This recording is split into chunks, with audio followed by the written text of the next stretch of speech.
People deluded. Brentford 0, Arsenal 1. Another game, another win. And there's a lot of positive talking points. Shout out to Charles Sago Jr., who became another player under Mikel Arteta to progress from Haylen to making his debut for the team. Big him up on that one, people. There's a lot of positive talking points. I think the squad players that came in did well. Shout out to El Nene. Good to have him back, of course.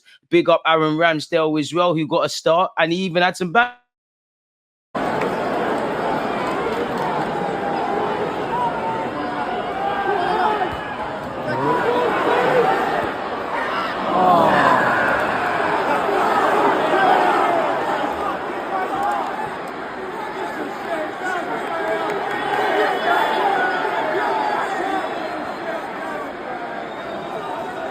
Time since we've seen Aaron Ramsdale, and Arteta has said they love him more at the club than the fans love him, really and truly. Big up Aaron Ramsdale for getting his chance and taking it, man. I think there was a couple of big saves he made. Shout out to everybody who came into the team, especially Tomiyasu, arguably man of the match, give or take. You know, I'd probably give it to, we'll get onto it, I don't want to spoil the video, but this is why we need a squad. Big up Tomiyasu because, you know, naturally against Brentford, I've gone over the game in several other videos, so I don't want to keep saying the same things, but naturally a team like Brentford, you know, it's like a boxing match. There's going to be times you're going to be on the front foot, you're going to try and land a knockout blow, you're going to try and get your opponent out of there. Equally, there's times that you're going to have to take punches, and there was a number of times Tomiyasu, Tomikafu, the Japanese international, the versatile Japanese international, simply put, saved our bacon. Even the passing range, I almost think Tomiyasu, obviously, he's not Zinchenko, he's not Jorginho, he ain't got the most expansive passing range, but I think he's a lot better in terms of a passer than his confident leads on. Sometimes I think he, not in a healthy way, because he's so humble, he plays within himself. He's very good with both feet. He made a number of blockings, a number of interceptions, and Tomiyasu is normally one of the first names off the bench for me to see out a game, or games that we need a 1v1 demon or a master. You know, he's a cold-hearted killer in defense, in my opinion. I don't think there's many people in the Premier League better than him at specifically the art of 1v1 defending. Big up Tomiyasu.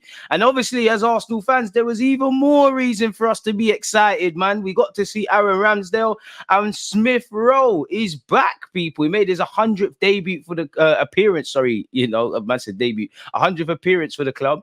It's unfortunate that he never got a goal. I'm sure we all saw the little mazy run, forcing a good save from the Brentford keeper. You just hope that Smith Rowe stays fit now, and ultimately it takes his chance, because you could argue spots are up for grabs in the Arsenal team at this moment in time. You know, you look at it, you know Odegaard's playing if fit, you know Declan Rice, you know if Timber's fit, then maybe Benjamin White or Timber compete for the right-hand side, or Zinchenko on the other side. And you know Jesus 9 times out of 10 starts. But there's a lot of unconfirmed things. We don't know who is the undoubted number one. Where you look at the left flank or the left wing, and then you look at the left-sided 8, nobody's grabbed that shirt. You know, I wouldn't say Havertz was okay yesterday, but I wouldn't say Havertz has convinced in that 8 role. I think Fabio Vieira's done well, but I don't think he's the undisputed champion in that regard. And you hope Smith Rowe, who spent time on the right-hand side, can grab a spot there, whether it's on the left-hand flank, which I'd probably give it to Nelson for the weekend, or for the 8. It's Smith Rowe's time, really and truly. It's time for him to lay down the marker. When you get your chance, take it. You know, he's very good on the ball, great in tight pockets. One thing I like about him, and actually Havertz does it as well, and our team don't really find Havertz, is they make those third-man runs. They run beyond the back line. They make those runs. Smith Rowe just needs to stay fit and take his chance. Naturally, he wasn't going to get, you know, significant minutes out there beyond 80 odd. I thought he played more than I expected, just because he hasn't played week in, week out for the club, and he is lacking in that regard. But I'm happy to have Smith Rowe back, and even big up Eddie Nketiah, because I think his hold-up play yesterday was phenomenal. You know, he's in the wars. I think Eddie Nketiah will wake up today with a number of aches, pains, bumps, and bruises, but it's all for the cause. Shout out to Jorginho as well, because I think you had a positive, very positive reaction to, obviously, the disappointment against Tottenham Hotspur. So yeah, big him up on that. Big up Emil Smith Rowe for that one, man. I think Smith Rowe did really well. I think all the players, you know, big up Kirill, Tommy. If I had to single people out, Tomiyasu, Kirill, Smith Rowe, Nelson did very well, man. So it's lovely to see, man. And you see how the fans take to Emil Smith Rowe. Crazy he's made his 100th appearance. Arteta said, I'm very happy for him. I knew that was coming, and to celebrate with a win is great. He had good moments in the game. He was struggling at the end because physically he's still not with enough rhythm or enough minutes, but it's great to have him back. So yeah, people, obviously he didn't get 90 minutes, but 81 minutes in his first start this season and first significant minutes under his belt. Hopefully he can get fitter. And most importantly, when your opportunity comes, take it. And I'm sure a lot of you, like myself, were wondering why the hell didn't... I think he had really good moments in the first half, and the game was much easier for him the way he was developing with his qualities than the game that we started to play after 5-10 minutes in the second half. And then obviously he was more struggling, physically still not there to play 90 minutes. That big up Reiss Nelson. I'd say the biggest thing with Reiss Nelson is something I've seen Fabio Vieira install to his game.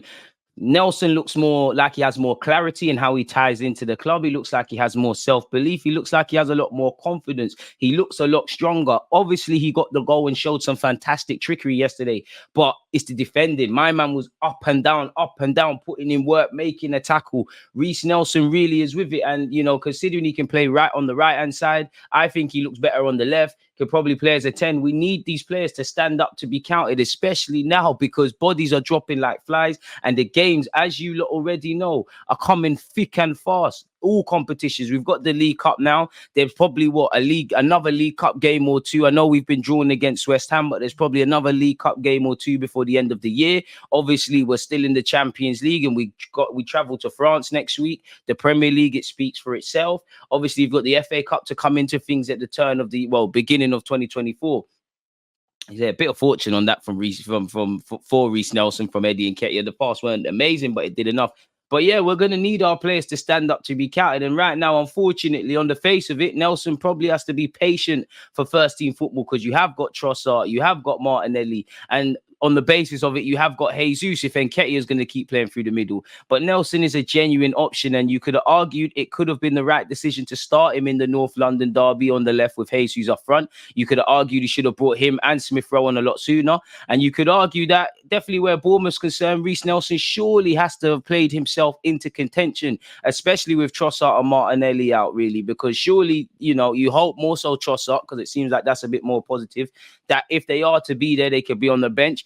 You'd imagine, obviously, you need a strong bench, but you'd imagine with the greatest of respect to Bournemouth that we'd have enough without Trossard and Martinelli to get over the line against them and get that insurance policy going into the Manchester City game. But as I just said then, if you want to risk anybody's fitness, Declan Rice, Partey, if he is back, Martinelli, Trossard, surely it's got to be for the Manchester City game, where if you want to pick them to a title, you have to try and get some points off them. Nelson was a man inspired yesterday. Like I said, he's looking more confident. There's more variety in his play. He's defending well and doing all the actions. His link-up plays better. He's playing with a swagger in his step. He has been one to pick up a couple of injuries and he looks a bit more sharper. We need a squad. And now we're firmly into that period where I don't know how Havertz didn't take that chance sooner, but we're in that period of the season where we need a squad and everybody has to stand up to be counted, really. The games are coming thick and fast. And again, I personally think Nelson has played his way into the starting lineup against Bournemouth. We'll have to see. Obviously, we played on the Wednesday. You get 48 hours typically to recover from a game. So they'll be traveling/training on the Friday before we obviously, if not before we play against Bournemouth. So it all probably depends physically, and it also depends on the recovery rate of a couple of injured players. But especially if Saka's not there, I mean, it's not like we have a whole bunch of other options, but if Saka's not there, Nelson has to start. You could argue that it could be Nelson on the left or the right if Saka isn't there, Jesus up front and stuff like that. You could argue that Eddie Nketiah will stay through the middle, Jesus on the right or left, and also Nelson, arguably. We haven't got too many options. Big up Sego Jr., speaking of wingers, for getting the start as well. And for me, Nelson's looking, the thing I like as well is his ability to draw fouls, when to do smart things, when to keep it. He looks a lot more stronger. Very unfortunate not to score a second goal. And again, it's another time where Havertz maybe deserved an assist. Maybe Nelson could have done better there, if I'm completely honest with you. But Nelson, I again, in terms of man of the match for yesterday, I think there's a lot of people who could have got it. I think Tomiyasu, Kirill deserve flowers. I think Gabriel was good. I think Jorginho was good. I think Nketiah was good. I would give it to Reiss Nelson because I just think he was slightly above everyone from start to finish. He looked like a man possessed. And I feel shame really not giving it to Tomiyasu. Big up Kirio as well. Another one who could be thrown into the man of the match shouts, if I'm honest with you. Kirio's unfortunate in that you've got Timber at left back if fit, you've got Zinchenko if fit. Obviously, centre half, you've got Gabriel that you're competing with, and you've got a great partnership of Gabriel and Saliba. But considering he can play centre half, left back, he's actually played. Did he not spend a year for Spazia in midfield, people? And I must admit, especially, you know, if there's still concerns over Thomas Partey, Declan Rice, and so on and so forth. How long before Mikel Arteta gives the versatile Polish international a run in midfield, for example? I think we're a long way away from that, but genuinely, it's got to be an option. I think he literally only misplaced a handful of passes, maybe like handfuls even doing too much. Maybe like it felt like he only misplaced 2 passes. The man was faultless yesterday, and I like Kirio. I think last season, obviously, it's difficult to join a new club and make the step up on the best of days, much less to the Premier League in January, much less when we're competing for a trophy. And I think, you know, it's difficult. He took a while to get his opportunity. You know, he looked very raw playing against, who was it, Liverpool off the bench. But I think he had a strong end to the season last year, and he's gone from strength to strength. I think he impressed me in pre-season, probably unfortunate for a variety of reasons to not have got more opportunities. But I like him. He's versatile. You can tell he's very coachable. He's someone that I expect to grow. He seems a bit... Another one that's probably a bit humble, you know. I still think he could rise in terms of being a leader and things, but that will naturally happen the longer he's at the club. And, you know, again, we need our versatile players. Again, where you look at Eddie Nketiah, where you look at probably Kai Havertz now because he was dropped for Vieira, Tomiyasu, Reiss Nelson, Smith Rowe. We need a squad. You could extend that to Aaron Ramsdale as well. We need a squad. We need every player to stand up to be counted. There's a lot of football to be played this season. Again, you look, let me know. Don't forget to smash the like button and let me know your thoughts on the game. But yeah, I think Kirio was spotless. Yes, it's the League Cup, but it's still a difficult Brentford game. They still put a strong team out there. And obviously, Kirio saved Ramsdale's bacon there, really. It looked like Ramsdale in the build-up to that was, you know, the madness, but it's cool. I don't think this video does it justice, but nonetheless, Brentford never had their shooting boots, but it is what it is. No Arsenal player won more duels in brackets 10 than Eddie Nketiah last night. Jorginho and Kai Havertz were tied for 9. So again, and big up Eddie Nketiah for getting his assist. The only thing I was angry with Eddie Nketiah about is he tried to lace it from outside the area with his left peg for no reason. I understand why strikers would be frustrated, but I think Eddie Nketiah had a really good game. He's bounced back from anonymous performances against Spurs and Everton. All 3 of Arsenal's away games this season have ended with 1-0 wins: Brentford, Everton, and obviously Crystal Palace. It's the first time the Gunners have won 3 successive away games in all comps since 2013. Arteta has now handed debuts to Balogun, Ben Cottrell, Miguel Aziz, Marquinhos, Patino, Ethan, and now Charles Sego Jr. people. Tough to really make your debut under Arteta. And the round for the next round has been drawn. You've got Exeter, Middlesbrough, Everton, Burnley, Blackburn, Chelsea, Bournemouth, Liverpool, Man United, Newcastle. Who else have you got there? The screen's gone blank, people. Sorry, let me do that all over again. You've got Mansfield, Port Vale, Ipswich, Fulham, Man United, Newcastle, Bournemouth, Liverpool, Chelsea, Blackburn, Everton, Burnley, Exeter versus Middlesbrough, saving the best till last. West Ham United against Arsenal, the Declan Rice derby. I mean, with Manchester City going out of this competition, well, they went out of it last year because United won it. It feels like this is an opportunity for someone to win a trophy. Obviously, you know, I would love to win the Prem and the Champs and the FA Cup, but you're in it to win it. It feels like we have a legitimate chance, you know. Blackburn could, well, in fact, we could move to Chelsea, but if Blackburn could do us a favour, if Bournemouth can do us a favour, Newcastle and Manchester United's a difficult one. If Newcastle go through, you know, in fact, you'd rather play United, really. You know, United even have a good chance of retaining it. You never know what is going to happen. What's going to happen, people. And I don't know if they've moved it, but is the final for this not in February? So it'd be a good chance to get a second piece of silverware and a trophy this season. But yeah, people, let me know your thoughts. Like, comment, subscribe. Most importantly, stay safe, stay blessed, people. DG people, DG people, DG people, DG people, DG people, DG people, DG people, DG people, DG people.